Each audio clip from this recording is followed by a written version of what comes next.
South Chief Meteorologist Jason Simpson here with us now with a look at our forecast. Yeah, and you're keeping an eye on some storms tonight. Yeah, we had a severe thunderstorm warning in effect in Jefferson County. That's been canceled because the storm is no longer severe, but that's what it looks like from here atop Red Mountain.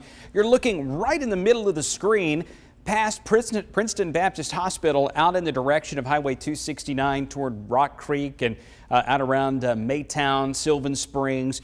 The rain that's out here now, nothing like it was when it crossed the county line. This storm has just completely fizzled out. We've got light to moderate rain falling around Sylvan Springs and Maytown and up around Mulga Loop Road. And you get up toward Adamsville and you can just see a dark sky and maybe getting a decent breeze out of it. Rain has stopped at Alliance, but it's developing again out to the west. And this cell likely to track southeast right toward Oak Grove in West Jefferson County. There are a few other little downpours like this one that's fairly close to Abernat and Lakeview, tracking down toward western Shelby County. But the farther east they go, the harder time they're going to have surviving the more hostile atmosphere over the eastern part of the state where the air is just not quite as steamy.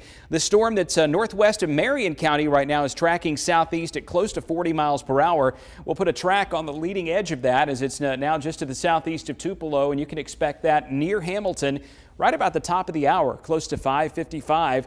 And I think the best chance of these scattered storms for the rest of this evening is going to be over the northwestern corner of the state. We're watching other cells over parts of Mississippi and Arkansas moving southeast between now and 10 o'clock. The greatest chance of severe storms here in red.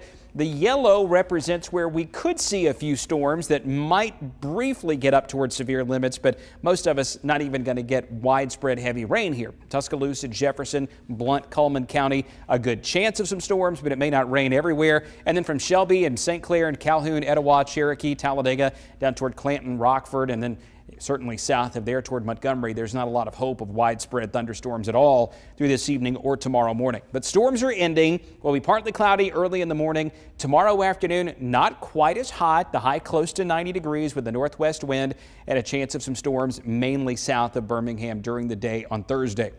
Here's Hurricane Lee out in the Atlantic, moving to the west-northwest at 14, and the presentation on satellite has just really gone off the charts today. This is a rapidly strengthening system and potentially could be a Category 4. You don't see this very often from the National Hurricane Center, but forecasting a Category 4, maybe bumping up against Category 5 by the weekend. So where does it go beyond that? Well, most of our forecast model guidance gets it to about this point, and then things start to move either to the left or to the right. Now, this is one set of guidance right here. That's a computer model guidance run out of the United States from NOAA.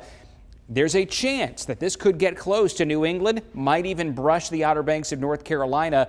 But one thing's for sure, if you have plans along the Alabama Gulf Coast or the Florida Gulf Coast, you will not have to worry about that one. Now, of course, we've still got a long way to go in hurricane season, but it looks like Lee will miss most of us far to the east. Drier air slips in behind a cool front tomorrow, and that means a nicer, more comfortable weekend. A few scattered storms return toward the middle of next week. Sherry and Jarvis? Well